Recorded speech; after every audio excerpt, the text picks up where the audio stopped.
I remember the wine was red. Not just red, deep, dark crimson, almost like blood. I was wearing my favorite silk blouse, the one Matthew said made me look dangerously beautiful. Funny, right? Because by the end of that night, I was being called something far worse than dangerous. I was being called a killer. Matthew had thrown one of his signature dinner parties. He did this thing, loved to impress his business partners, flash the fine china, the rare bourbon, the fake charm. I always played the doting wife, even though our marriage had started to rot from the inside. I just didn't know how deep the decay ran until that night. Henry, his business partner, was laughing. That big, throaty kind of laugh that bounced off the walls. We were all halfway into the second bottle when he suddenly clutched his chest, his eyes bulging like something was clawing its way out of him. Then boom, face down in the risotto. I froze. I'll never forget the sound of Eva screaming. But now I know that scream was a performance. A perfectly timed act from the woman I thought was my friend, and who had been sleeping with my husband behind my back. It was Eva who pointed at me with shaking fingers and said, "Lora, what did you do?" Let me tell you something. When a room turns on you, it happens fast. It's like a current you can't swim against. Next thing I knew, I was in cuffs, still wearing that silk blouse, stained with wine and accusations. They said I poisoned Henry, that I had motive, resentment over being cut out of their financial decisions, that I had access, being the one who cooked the meal. And worst of all, my own husband, Matthew, didn't defend me. He just stood there, ice cold, hands in his pockets, like I was a stranger he'd never loved. Fast forward to trial. It felt like a movie I couldn't turn off. Everything twisted. Every kindness I'd ever shown twisted into something calculated. And Eva? She cried on that stand. Big, glistening tears. Lora was acting strange, she said. She was jealous, possessive. I was afraid of her. I was convicted in under 3 hours. 10 years. 10 goddamn years. The first night in prison, I couldn't sleep. I just stared at the ceiling while every thought in my head screamed. It was loud in there. Not the kind of loud you hear, but the kind that crawls under your skin. Metal doors slamming. Women crying. Guards shouting. But inside me, silence. Just a cold, black void. That's when I saw him. David. He was taller than I remembered. A little older, jaw more square. Same deep-set eyes that used to look at me like I hung the moon. And now they were guarded. Hard. But I knew that face. I had once said yes to that face. He was a prison guard. My ex-fiancé was a prison guard. He didn't speak to me for days. Just did his rounds like I wasn't there. And honestly, I was glad. I didn't want him to see me like that. Orange jumpsuit, hollowed out soul, hair like straw. But fate has a funny way of forcing people together when they least expect it. Week 3. That's when the first threat came. A note, tucked into my sock during laundry duty. Keep your mouth shut or you'll end up like Henry. I dropped it like it burned. I didn't know what it meant. Was someone trying to keep me quiet? About what? I didn't even know the truth yet. But my gut said danger. And when you're locked behind bars, your gut is all you've got. That's also when I met Maggie. She was tough. Real tough. Tattoos, sharp tongue, eyes that had seen too much. But she had this calm about her. Like a bomb that already exploded and decided it didn't have to prove anything anymore. She saw the note. Asked no questions. Just said, "You're not safe. Stick with me." And I did. Because in that place, loyalty is currency. And I was broke. What I didn't know was that Maggie had her own demons. She'd been betrayed too. By her girlfriend. And her sister. They'd set her up in a robbery that went sideways. Left her to rot. And now, she had a reason to fight. That was the beginning of us. The beginning of the unraveling. Because right after that, things escalated fast. A prison doctor, Dr. Michael, started checking in on me more often than usual. Said he believed in my innocence. I thought he was just being kind. Turns out, he knew more than he was letting on. And David? He finally talked to me. He said, "You didn't do it. I know you didn't. And I'm going to prove it." I didn't know whether to cry or slap him. But either way, My heart wasn't as dead as I thought. And I wasn't going to die in that place. Because something inside me had cracked open. The part of me that wanted justice.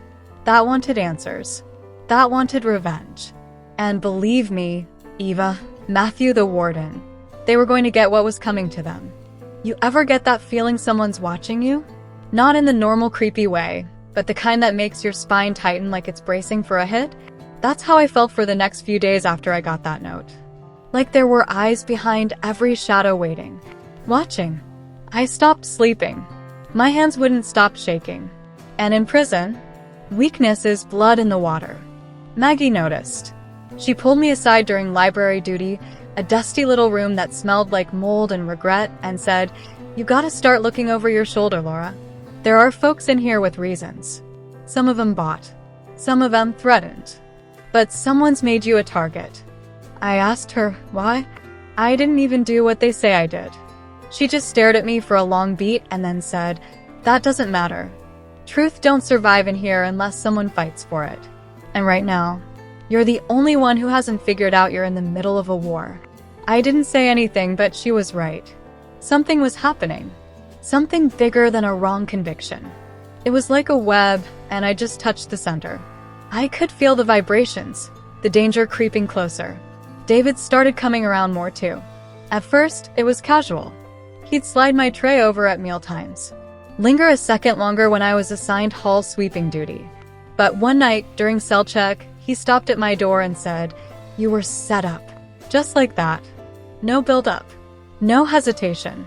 Like he'd been carrying that sentence around like a stone in his pocket. I stood up so fast I hit my head on the bunk. "What do you mean?" "I can't say much yet, but I've been digging. Quietly. There's something off about Henry's autopsy report. Too clean. Too fast. And the surveillance footage from that night? Gone. Just gone." I stepped closer to the bars, heart hammering. Why would anyone erase the footage unless they wanted to make sure you took the fall, he finished. My throat went dry. David looked at me the way he used to, back when we believed in forever. Before Matthew. Before my stupid, reckless decision to marry the wrong man for all the wrong reasons. I saw something flicker in his eyes. Not pity, not guilt, but something sharper. Something like rage. "I'm not letting them bury you, Lora," he whispered. That was the first time in weeks I felt anything close to hope. But hope's a dangerous thing in here. Because it makes you sloppy. And sloppy gets you killed. That same night, someone slipped into my cell. I woke up to the sound of a whisper. Soft. Like silk sliding across stone. "Should have stayed quiet," a voice breathed. Before I could scream, a hand clamped over my mouth and something cold pressed against my neck. But Maggie doesn't sleep. She was already outside my cell, screaming bloody murder, banging on the bars with a food tray. The attacker vanished like smoke. Guards came running. But not David. That's how I knew something was wrong. He was always on night duty near my block. But that night, he wasn't there. They called it an incident, logged it, and moved on like I hadn't just come face to face with death. No cameras. No suspects. Just more silence. The next day, Dr. Michael called me in for a checkup. Now, Dr. Michael, he's different. He's not like the other prison staff who walk around dead behind the eyes. He's smart, calm, the kind of man who listens before speaking. And when he looked at the bruises on my neck, he didn't ask the usual scripted questions. Instead, he closed the door and leaned in. "Lora, there's something you need to see." He pulled a file from his coat pocket, slid it across the table. Inside was a photo. Henry, in the morgue. And next to him, another body. A man I didn't recognize. But Dr. Michael pointed to a small detail in the background. Eva, standing near the corner of the frame, partially turned, smiling like she just won the lottery. "That photo wasn't meant to be saved," he said. "It was deleted from official archives. I found it in a corrupted drive while doing unrelated audits." I stared at it, my skin crawling. Eva had no reason to be in that room. No clearance. No connection. No nothing. Except she did have one thing. Matthew. I clenched my fists.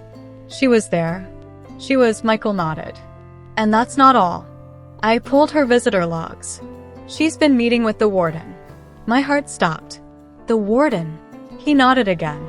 Every week. Private meetings. No logs. No surveillance. And ever since then, you've been targeted. It felt like the floor dropped out from under me. The pieces were moving too fast. Eva. The warden. Matthew. Henry's death. My setup. The fake evidence. The erased footage. This wasn't just a betrayal. It was a damn operation. Why? I asked. My voice cracked. Why go through all this trouble? Dr. Michael's expression hardened. That's what we're going to find out. But you need to stay alive long enough for us to get proof. I nodded slowly, every nerve in my body on fire. Survive. That was step 1. Step 2? Burn them to the ground. David found me again 2 days later. Slipped me a tiny piece of paper wrapped in plastic. It's bigger than you think. Trust no one. Except Maggie and the doc. And be ready. Soon. I read it twice before swallowing it whole. I was done being prey. They had no idea what I was capable of when I had nothing left to lose. When you're locked up, time does strange things. It stretches and twists like it's mocking you, dragging out the days when you need answers, then racing ahead when danger starts creeping close. And lately, danger had a name. Eva. I couldn't shake the image of her in that morgue photo. That smile. That smug, satisfied smirk like the world had handed her a crown for committing treason. I kept replaying it in my head, her in that cold room, standing inches from Henry's lifeless body, like she was admiring her work. And Matthew? He was no better. You think betrayal hurts when it's just emotional? Try betrayal when it lands you behind bars and inches from death. That's a whole different brand of pain. But I wasn't planning to stay down. I had David. I had Dr. Michael. And I had Maggie. The 3 people in this hellhole who hadn't lied to me. Yet. So when Dr. Michael slipped me a folded note in the infirmary and said, "Read this in private, then destroy it," I did exactly that. It was scribbled in tiny writing, almost too small to make out. Matthew and Eva funneled money through Henry. Illegal accounts. Offshore. Henry got cold feet. He was going to expose them. That's why he died. And that's why you were framed. I couldn't breathe. It made sense. All of it. The fake smiles. The erased footage. The night Matthew stood there, hands in his pockets, letting the police take me away like I was some disposable pawn. Because that's what I was to him, an easy scapegoat. The loyal wife. The one who cooked the meal. And he knew I'd take the fall. I crumpled the note in my hand and swallowed the fury rising in my throat. Later that day, Maggie pulled me aside during rec hour. She always had a way of blending in, moving like background noise. But that afternoon, she was different. Alert.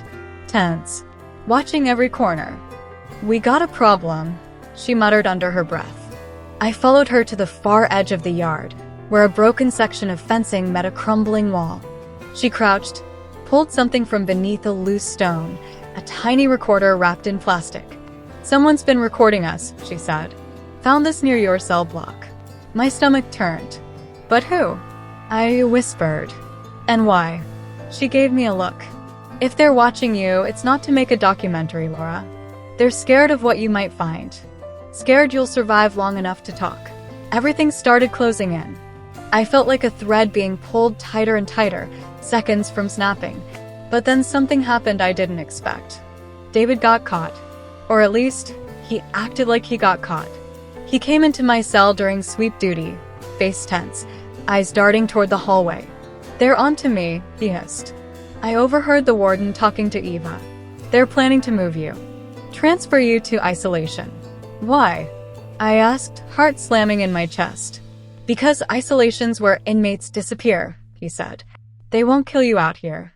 Too many eyes. But in there." He didn't have to finish the sentence. I looked at him, panic surging. "What do we do?" He leaned in, voice low and urgent. "We start the plan. No. You, Maggie, and the document tonight." "Tonight?" I blinked. He nodded. "The infirmary doors are being repaired.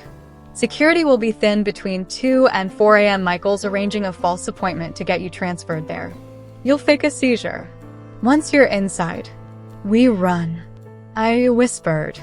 No, he said. You vanish. That night, every second felt like a countdown. I barely ate. Maggie was stone-faced, but I could tell her nerves were sparking too. She whispered to me once while we scrubbed cafeteria trays, if we pull this off, I want to find my sister. Not to hurt her, just to ask why. It hit me then. Every woman in here had been betrayed. Some by lovers, some by blood. Me? I got the whole damn betrayal package. Husband, best friend, system, world. Midnight crawled by.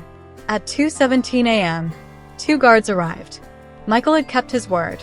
I collapsed in my cell, clutching my chest, shaking like I was possessed. The guards panicked, called for a stretcher.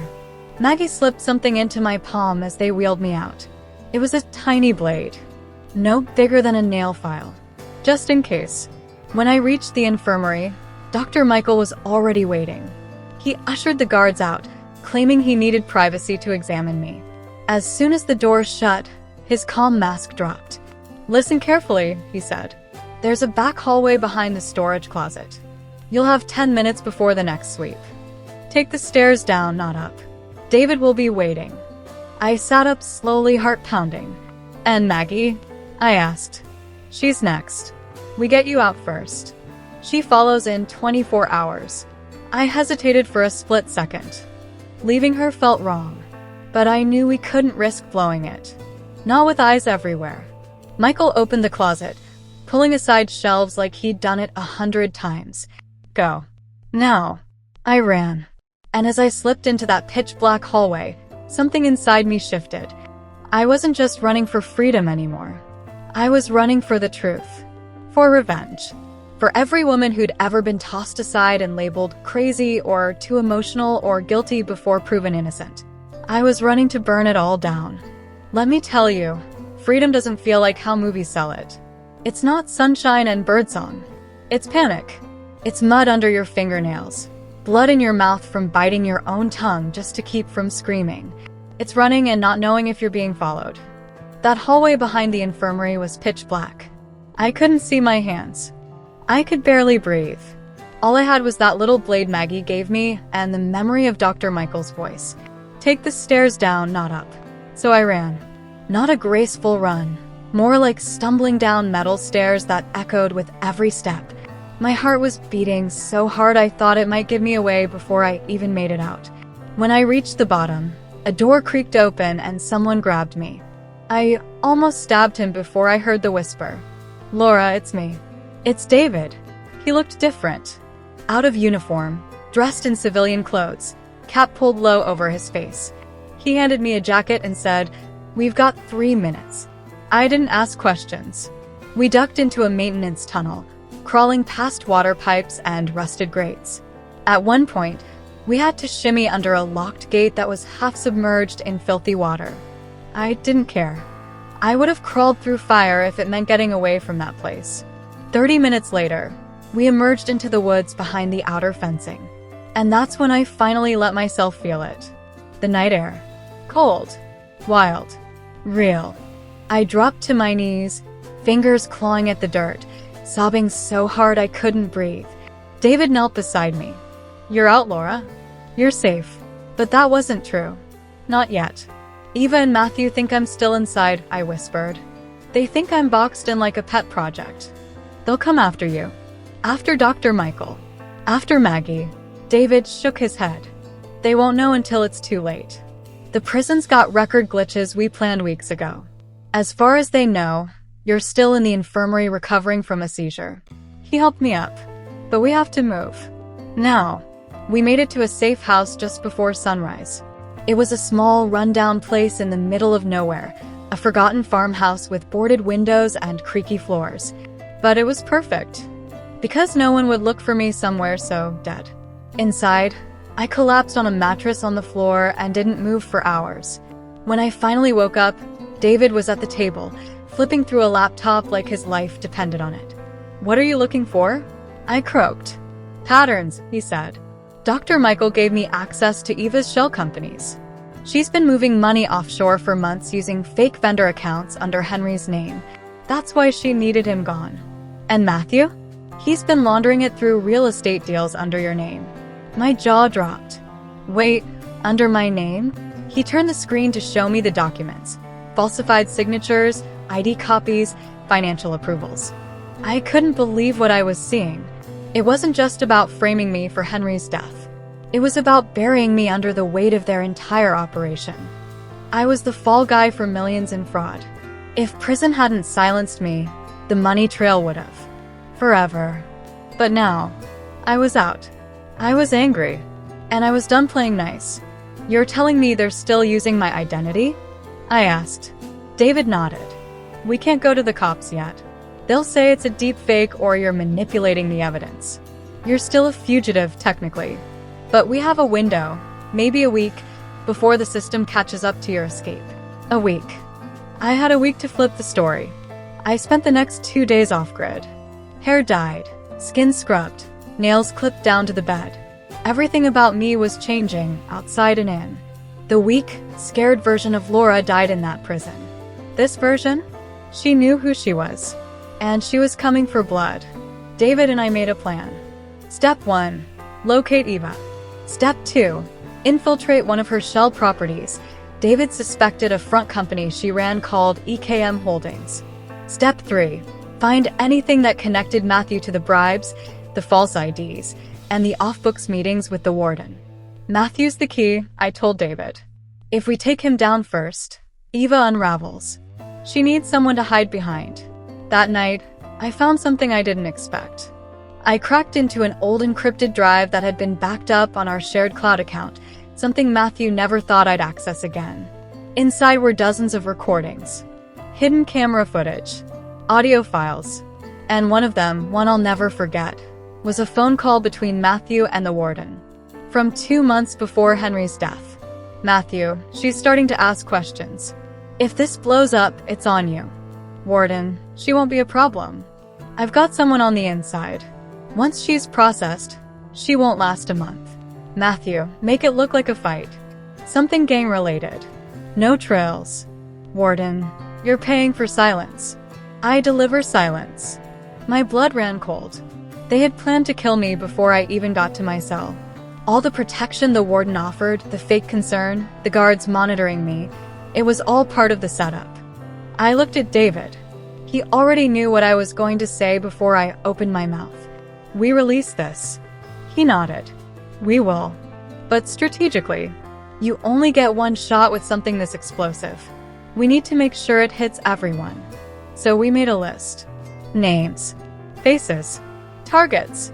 And at the top, Eva. Matthew. The warden.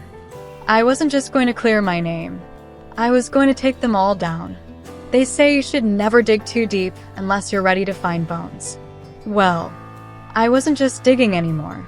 I was excavating the grave of every lie Matthew and Eva ever told me. And let me tell you, what I found in that pit was darker than I ever prepared for.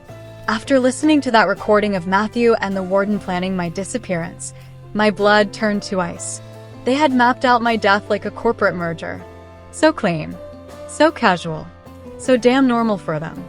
I didn't sleep that night. Neither did David. We stayed up cross-referencing files Dr. Michael had sent us through a secure drive. Every time we uncovered another link, another payment, another forged document, another shell company with my name slapped across it, it felt like being punched in the stomach with a frozen fist. But by morning, we had what we needed. Proof of ongoing fraud. Connections between Eva's companies and Matthew's personal accounts. And most damning of all, a transaction trail between Eva and the prison warden. It was real. It was damning. And it was almost too perfect. Which is exactly why it made me nervous. Why now? I asked David, staring at the documents. Why is everything falling into place all of a sudden? It's like someone wants us to find this. He frowned. You think it's a trap? I think we're not the only ones playing this game. But we didn't have time to spiral. Because that afternoon, Eva made her first public appearance in weeks. A red carpet charity gala. Fake smiles. Gold dress. Press everywhere. And guess who was right there beside her? Matthew. Like the last few months hadn't happened. Like he hadn't framed his wife and buried her in prison while sleeping with her best friend. I watched the live stream on a cracked tablet, fists clenched so tight my nails broke skin. Eva leaned into him like a queen next to her king, whispering into his ear with that same sugary venom she used to pour into my coffee. "They're untouchable in their world," I muttered. David leaned in. "Then we dragged them into ours." And that's exactly what we did. That night, we tracked down one of Eva's side properties, EKM Holdings, her real estate front. From the outside, it looked like a boring office suite behind a strip mall. But inside, it was a data haven. Invoices, payment ledgers, thumb drives. It was almost too easy. We downloaded everything we could find.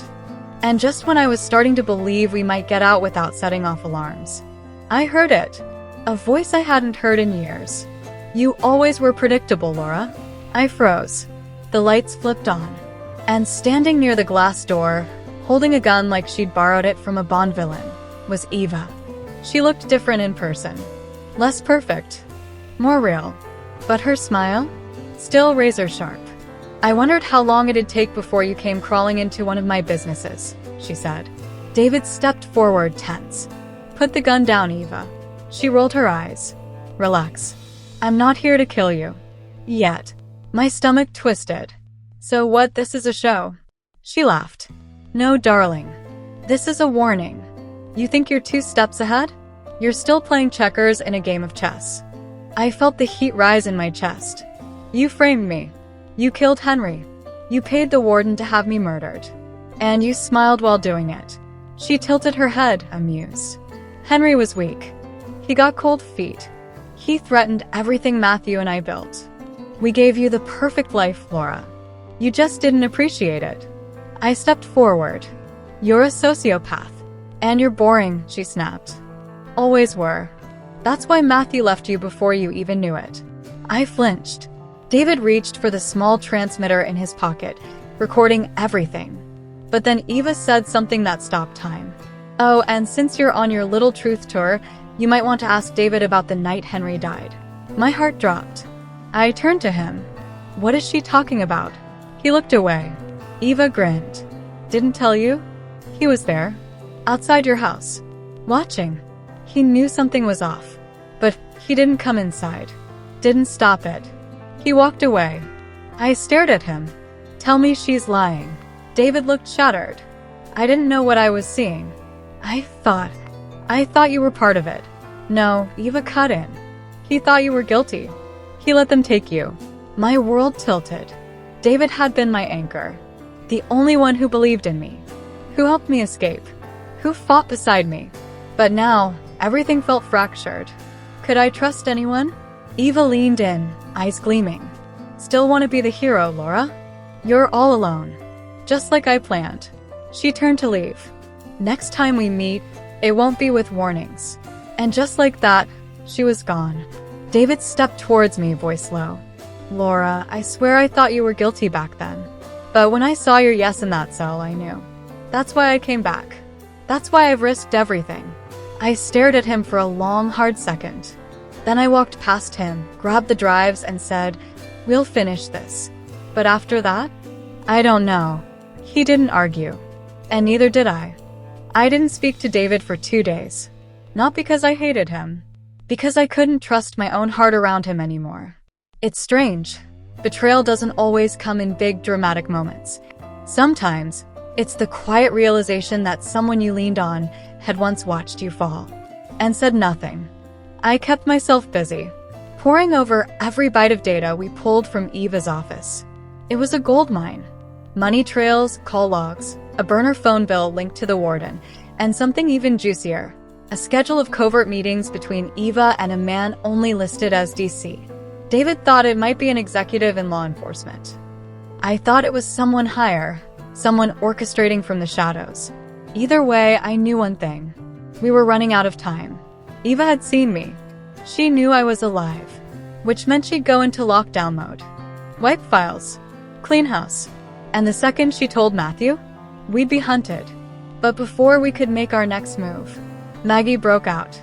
I'll never forget that night.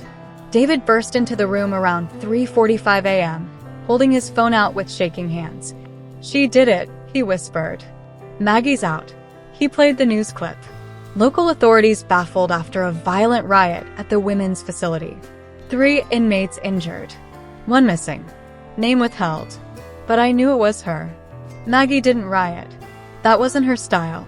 If anything, she probably staged the whole thing so loud and messy that they wouldn't notice her disappearing through the back door. Exactly the way we planned it. We waited. No messages came the first day. None the second. By day 3, I was spiraling. "She should have reached out by now," I said, pacing like a caged animal. "Something's wrong." David checked the burner phone again. Nothing. "She might be laying low," he said, though even he didn't believe it anymore. That night, the door to the safe house creaked open. I nearly tackled her.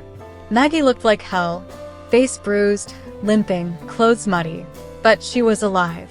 Alive and smiling. "You always did throw the best reunions," she joked as she collapsed onto the couch. I knelt beside her. "What happened?"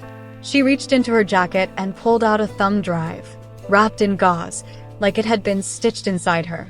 "This," she said. "Straight from the warden's private terminal. Michael left it for me in the infirmary before I went dark. He said if anything happened to him, this would be the only thing that mattered." I froze.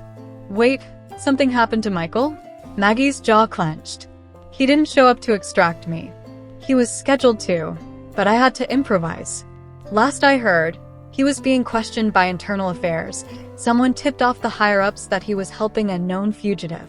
David swore under his breath. "They're closing in." Maggie handed me the drive. "You better look at this. It changes everything." I plugged it into the laptop.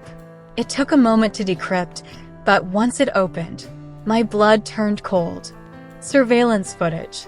Not from the prison. From Matthew's private study. It was dated 2 weeks before Henry died. He and Eva were in the room, arguing. Loud. He knows Matthew. He's going to blow it all open. Matthew. Then deal with it. This wasn't the plan. Killing him? That's going too far.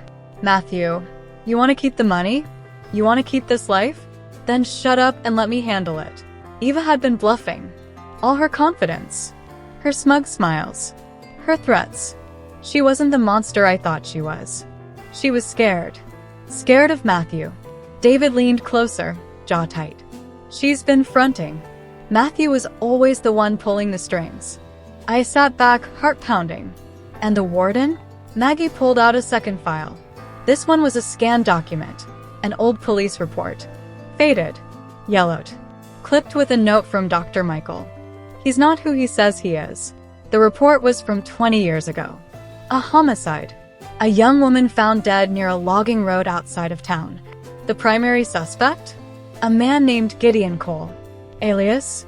Warden Harris. I stared at the photo. Same jaw. Same eyes. Just younger. Cleaner.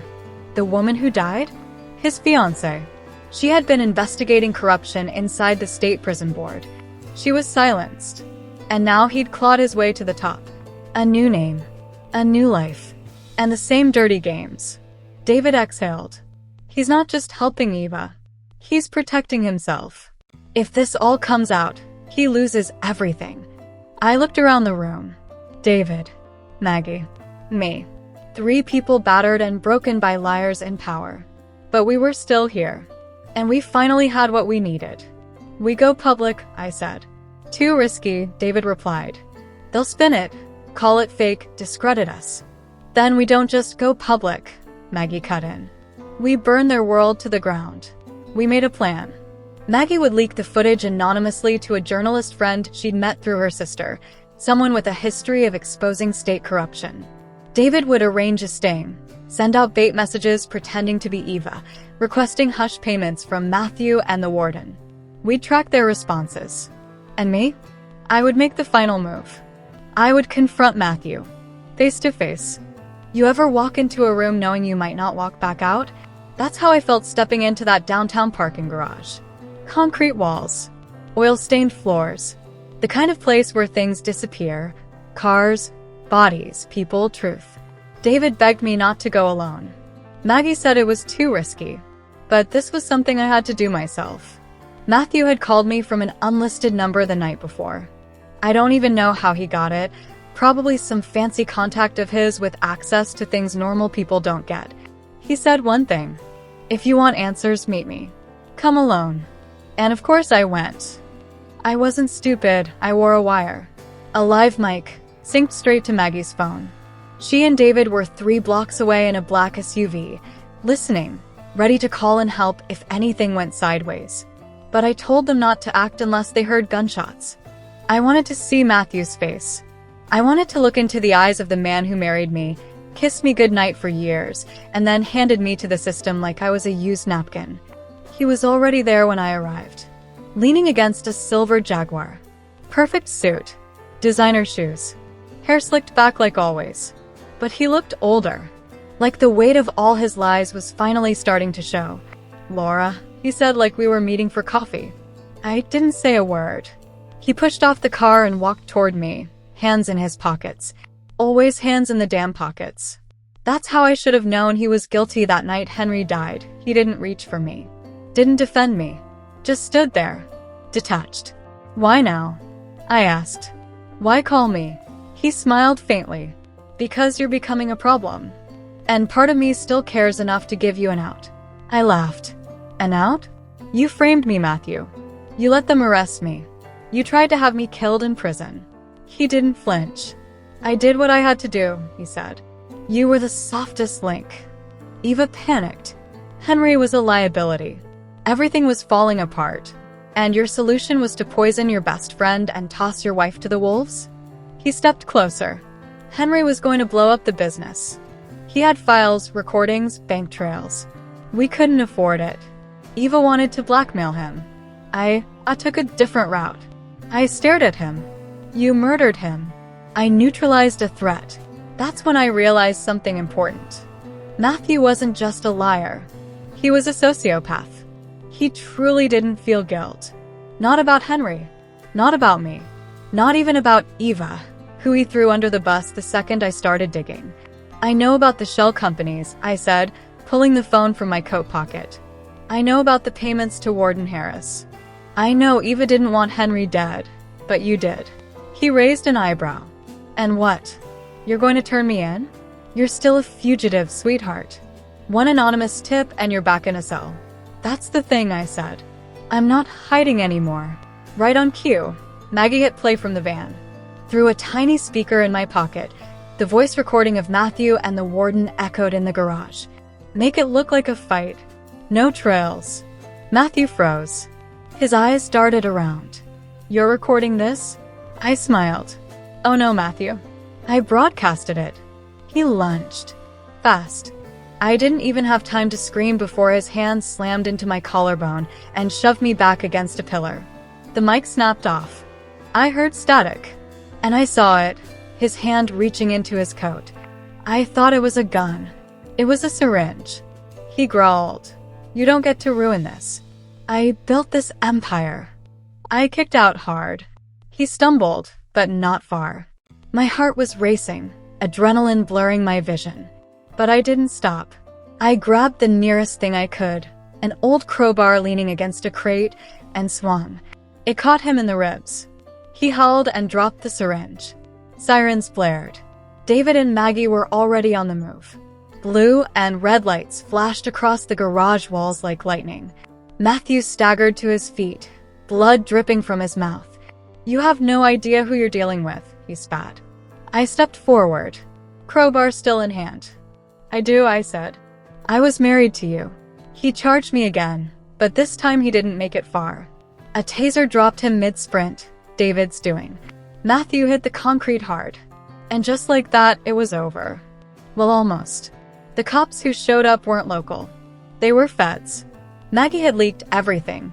The footage, the audio, the documents, to a federal corruption task force the night before. We didn't tell anyone because we didn't want Matthew tipped off. They arrested him right there in the garage. Charged with conspiracy, murder, fraud, obstruction, and about 6 other things I stopped hearing after the words, "no bail."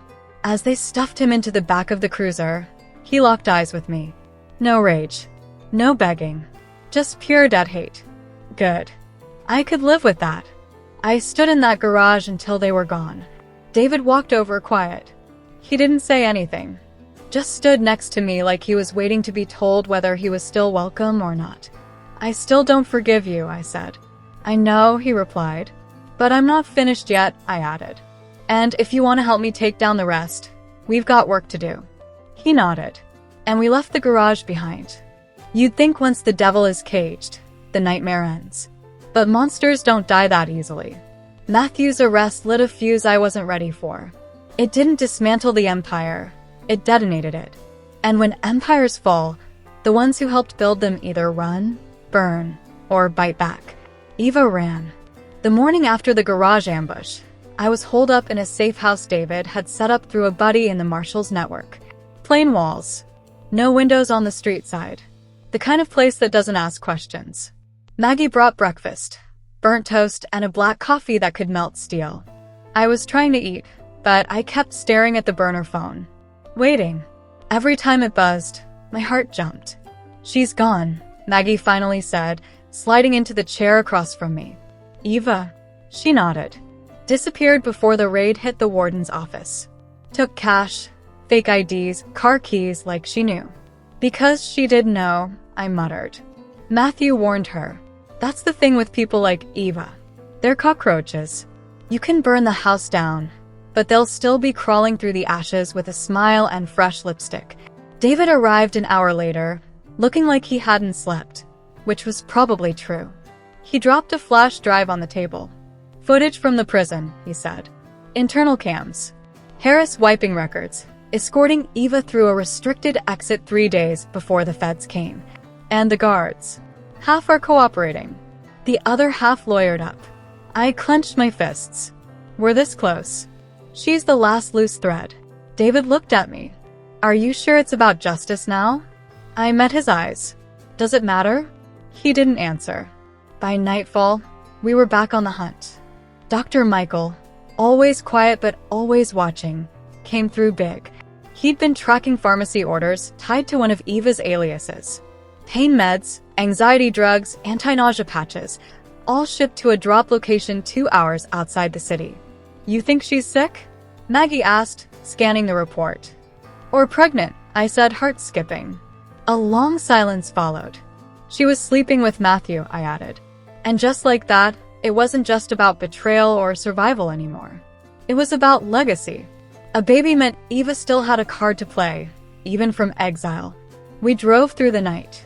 Me, Maggie, David, and the truth sitting in the back seat like an unwelcome ghost. The road was empty, flat, the kind of stretch where thoughts get too loud. What if we don't catch her? I asked softly. Then we wait, David said. She'll slip. People like her always do. But waiting wasn't in me anymore.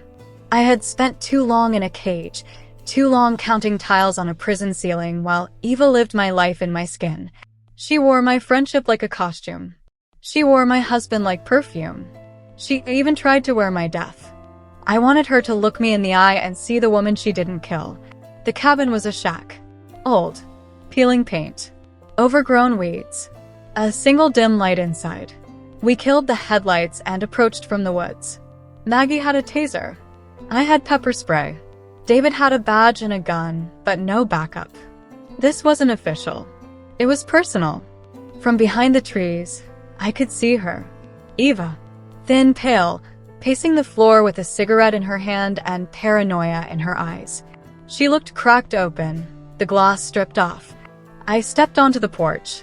She turned, eyes wide. Lora. Her voice was hoarse. How did you? I told you, I said quietly, I don't die easy. She backed up fast, knocking over a lamp. I didn't mean for it to go that far. It was supposed to just scare him. Scare you. Matthew, he pushed it further. I wasn't supposed to take the fall. Neither was I snapped. David and Maggie flanked the door. Don't move, David warned, stepping inside. Eva's eyes darted to the kitchen. I have money. I have passports. We can deal. I'll disappear. I stepped forward. You already did. She hesitated, trembling. And then, just like that, She dropped to her knees and sobbed. Not a performance this time. Real, broken sobs. She was unraveling. "You don't understand," she cried. "Matthew controlled everything. He threatened me. Said if I didn't help frame you, he'd tell the IRS about my dad's company. Said no one would believe me over him." I kneeled beside her. "You're right. No one would have. But you do now?" I paused. Looked her straight in the eyes. "No, I don't." David cuffed her. Read her rights. She didn't resist. She just cried and cried until her voice was nothing but breath. Maggie and I watched her get stuffed into the back of another cruiser, just like Matthew. That's when I felt it. Not relief. Not triumph. Just emptiness. The game was over. The pieces were cleared from the board. But the cost? Too much. Later that night, in the quiet of the safe house, Maggie passed me a folded note. "From the prison," she said. "Dr. Michael sent it." I opened it. Just one sentence. "The state has formally cleared your name. You're free." I stared at those words. Free. I waited so long to hear them. I didn't know what to do once they were mine. "I don't know how to be normal anymore," I whispered. Maggie smiled, soft and tired. "Good. Normal's boring." I looked around at the faces of the people who chose to fight beside me, not because they had to, but because they believed in me. And for the first time in years, I believed in me too. You think you'd feel whole again after hearing the words, "You're free." But freedom is louder in dreams than in real life. I woke up the next morning expecting to see concrete walls, hear the buzz of the cell door, taste powdered eggs on a cracked tray. But instead, it was sunlight creeping through real curtains and the smell of actual food. Not prison food, real food. Like butter, eggs, toast, coffee that didn't burn your throat. Someone downstairs was cooking. I didn't move at first. I just laid there, staring at the ceiling, wondering if I was still in some kind of weird dream. I even pressed my hand to the wall, expecting it to be cold cement. It was drywall. Maggie knocked gently. "You awake?" "I think so." She poked her head in. "I made pancakes. Kind of burnt, but I used cinnamon this time." I smiled. "You're really into breakfast, huh?" She grinned.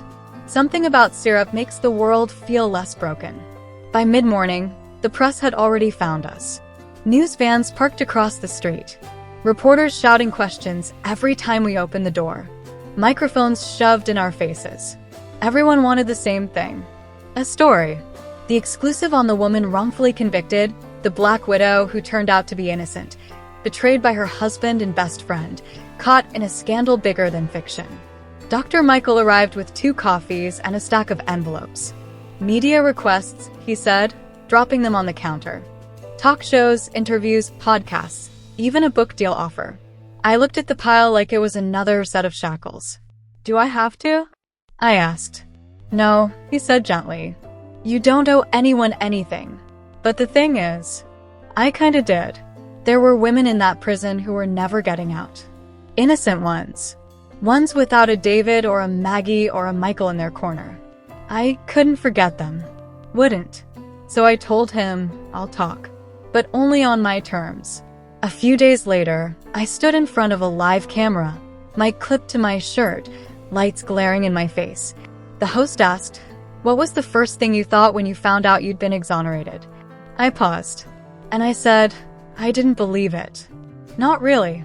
Because when someone takes your life away, brick by brick, you start convincing yourself that maybe you deserve it.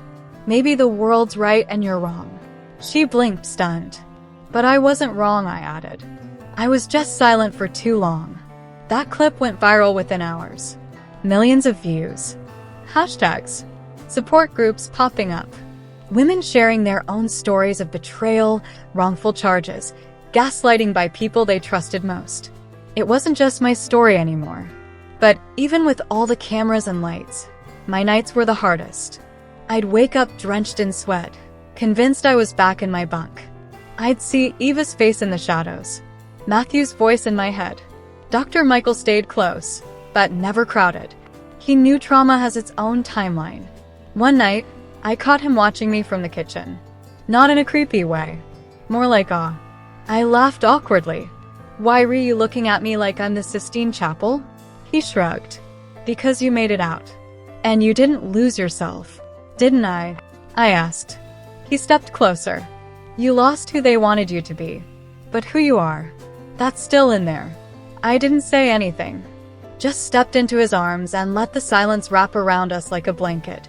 A week later, the state issued an official apology. Fancy words, sealed documents, and a press conference I skipped. Apologies didn't fix what was broken, but it was a start. The warden was facing trial. Several guards had pled guilty to corruption and conspiracy. Matthew and Eva were both locked up, separate prisons, different coasts. And yes, the DNA test came back. Eva was pregnant. Not Matthew's. Not anyone's she'd named. That part's still a mystery. But I stopped needing all the answers. Maggie, on the other hand, was thriving. She'd found a part-time job at a local bakery, said kneading dough was cheaper than therapy. David helped her set up a small apartment just 10 minutes away from the safe house. He visited often. More than often. I caught them slow dancing in the kitchen one night to a Marvin Gaye song. You two an item now? I teased. Maggie smirked. Guess prison romance is a thing. David laughed. It's like Stockholm Syndrome, but with muffins. We all laughed. For the first time in forever, it didn't feel forced. One night, Dr. Michael and I sat on the porch, wrapped in a blanket, watching the stars. Ever think we'd make it here? I whispered. He looked up. Some part of me did. Some part of you never gave up. I leaned into him. You still have that little beach house in Maine? Yeah. Needs paint, though. And plumbing. Good, I said. I'm good with messes. He kissed my forehead. And in that moment, the war felt distant. Like a past life I could finally let go of. Absolutely. Here's Chapter 10, continuing naturally from the emotional quiet of Chapter 9. Now that the storm has passed, Lora begins to rebuild, heal, and reclaim joy with some beautiful, unexpected turns. You ever feel like you're living in someone else's body? Like the scars are yours, but the skin is brand new. That's how it felt waking up every morning after the trial, after the press, after the truth. Like I had borrowed someone else's piece, and it was finally fitting me just right. Maggie and I started a ritual, morning walks with bad coffee and louder opinions. She'd wear these hideous neon sneakers just to annoy me, and we'd loop around the block like we were guarding the neighborhood. You ever think about what you want now? She asked one morning mid-sip. I paused. Want? It had been so long since I let myself want anything that wasn't survival. I want quiet, I finally said. And a kitchen of my own. And love. Not the kind that hides knives behind smiles. Real love. She grinned. Sounds doable. And you? Maggie looked off at the sky, pink and gold like a watercolor painting. I want to matter to someone who won't leave. That's it. I didn't say it then, but I knew she already did. That week, David showed up with a brown paper bag and a crooked smile. Inside was a tiny velvet box. But it wasn't for me. It was for Maggie. He got on one knee right there in the kitchen, with pancake batter on his sleeve and flour on his cheek. And Maggie? Tough as nails Maggie? She cried like a baby. Yes, you idiot, she said, laughing and sobbing at the same time. But only if we do it our way. So we started planning not one, but 2 weddings. Because Dr. Michael? He had his own surprise up his sleeve. He waited until we were alone, sitting in the middle of a chaotic living room full of dress fabrics and cake samples, and said, I don't want to wait. I want to build something now with you. Not just after the wounds heal, during. He didn't get on one knee. He didn't need to.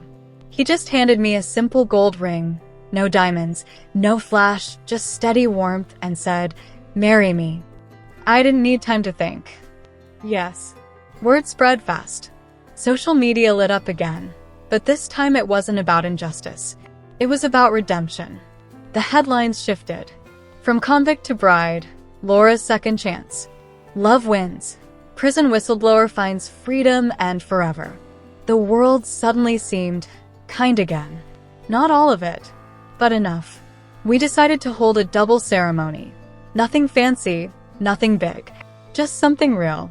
A small garden just outside town. White chairs. String lights. And every person in attendance had either saved us, stood by us, or carried us when we couldn't walk on our own. Maggie wore a wine-red dress with combat boots underneath. David couldn't stop crying. Like, ugly crying. And me? I wore soft ivory, a dress that fit like forgiveness. As I walked down the aisle toward Dr. Michael, the sun hit his face just right, and for a moment, everything else fell away. The prison, the betrayal, the courtroom, the scars. All I saw was the man who believed me when no one else did. After the ceremony, we danced barefoot in the grass. Maggie made a toast, raunchy, heartfelt, and hilarious. "Here's to the worst mistakes bringing us the best damn people," she said, raising her glass. I laughed until my ribs hurt. Then I made my own toast. To the women still waiting behind bars. To the truth that never dies.